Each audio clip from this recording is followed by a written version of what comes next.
Denton, Texas and New York. This is part one of a three-part ABC News investigation looking at the impact of abortion restrictions in America after U.S.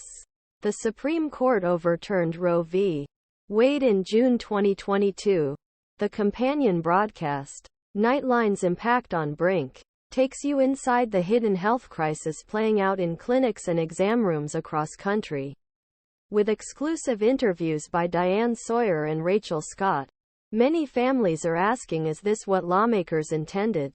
On the Brink premieres December 14 on Hulu. Anya Cook had reason to celebrate. 17 after a miscarriage, she got pregnant again in her second trimester. She and her husband, Derick, were ready to share the good news with family friends. Following the joyful announcement in December 2022, Anya and Derick attended the Coral Springs, Florida holiday parade in their Florida neighborhood, then headed out to dinner at a local restaurant. Then joy turned to misery. Cook was in the restaurant parking lot when said he thought had been doused by someone throwing water at him. I literally reached over and put my hand between my legs and saw that it was drenched with clear fluid. Never in my wildest dreams did I think that was my amniotic fluid leaking out of me, Cook told ABC News in an interview. Derick turned me away and said, "Babe, I am still convinced someone threw something at me until I said, 'There's no one here.'" I texted one of my friends who is a labor delivery nurse across the country and she said, "You need to go to labor delivery now." And I literally looked at Derick and said, "Something's wrong." Anya Cook and her husband Derick, the couple immediately went to a hospital, where Cook said her amniotic fluid dripped onto the floor as she waited to be seen by a doctor. What happened to Cook's pregnancy is not an uncommon complication.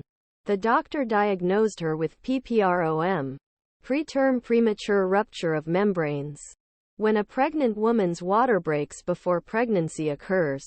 At the pregnancy stage, doctors said there was nothing they could do to save the fetus. Left uncared for, doctors say the mother's health may also be in danger. However, Cook's medical care now relied on Florida's 15-week abortion ban, which went into effect in July 2022 after Roe v. Wade is upset. Cook was already more than 15 weeks pregnant.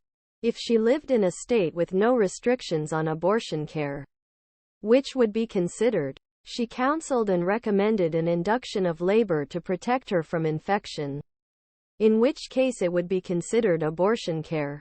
But Cook said despite risk of infection and bleeding, he was discharged from the emergency room because he was not sick enough to qualify for emergency medical exception in Florida law.